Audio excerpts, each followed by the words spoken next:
My people, it is time for episode 7 of the 365 Days of the NES, and today we are looking at a game much more well-received than the previous game. We are looking at Shadowgate for the NES. It's by ICOM Simulations, and worked on with Kemco. This was released in 1989. So let's read the little description here. A hidden key unlocks an ancient castle's door. As it creaks open on rusted hinges, the whisper of a dark, stale wind delivers this chilling warning. Danger awaits you. Yet within these dark and ominous walls lies your quest.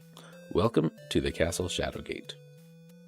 Your destiny, as the last of the great line of hero kings, is to terminate the diabolical warlock lord before his dreaded black magic unleashes the hideous behemoth and destroys the world. With a strong heart and shining armor, you carefully choose your path of travel throughout the castle's sinister grounds. Along the way, you'll discover strange and wondrous objects. Some things may be useful on your journey. Others may be deadly to touch. 3D images, unsurpassed graphics, and special sound effects unfold as you venture through those gray ruins. But beware! Your next move could be your last. Using screens and graphics like those in the best interactive PC games, Shadowgate is the most challenging participatory adventure you will ever experience on the NES. Shadowgate. Enter if you dare. So, yeah, Shadowgate. Worked on by ICOM Simulations. They made a total of 12 games.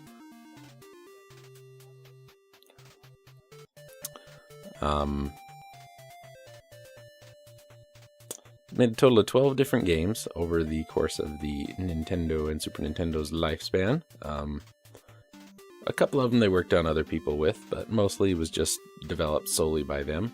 The games include Shadowgate, Beyond Shadowgate, which was a sequel, Shadowgate 64, which as far as I've been able to tell is the only one released on the Nintendo 64. They worked on Deja Vu, Deja Vu 2, Lost in Las Vegas, Uninvited, Sherlock Holmes Consulting Detective 1, 2, and 3, Roadrunner's Death Valley Rally, which I used to own, or my uncle owned it back in the day. Horrible, horrible game. And Daffy Duck, The Marvin Missions. Pretty hit and miss throughout their legacy of games here. Shadowgate probably being one of the more well received. Got about a 7.5 out of 10. Excuse me. Shadowgate was originally released in 1987 for the Macintosh, and it's the most popular of the Mac Venture series of games that were out on the Mac at the time.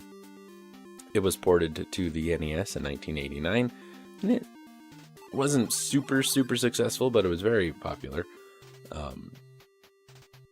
It's a first-person point-and-click adventure for the NES, which there weren't very many of.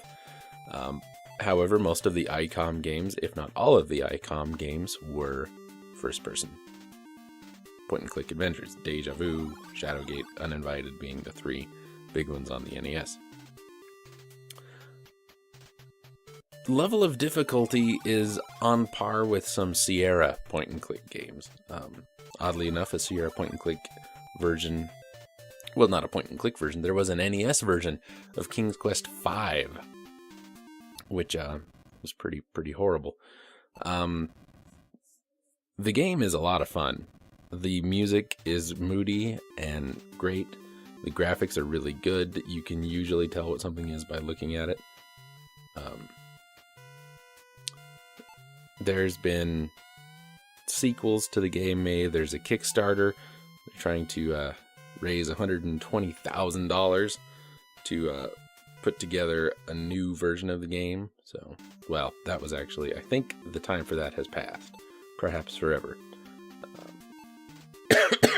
Excuse me. It's got a fairly basic interaction screen. You've got a nice little GUI like you get in any point-and-click game.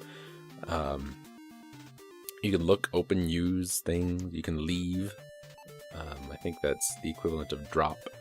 You can punch yourself in the face. You can talk to yourself. You've got all these items that you need to deal with. Things become very important to pick up and remember. Torches are very important to have. You need those to keep the room light, because if the room goes dark, oh, it's a sad thing. Your journey ends here. But, you know, it's overall, it's a very fun game. It is very hard. You probably won't make your way through it without a walkthrough the first couple of times. Though I have seen people get fairly far. It's tough, but it is a lot of fun. Like the other games similar to it, Deja Vu and Uninvited. It's just fun.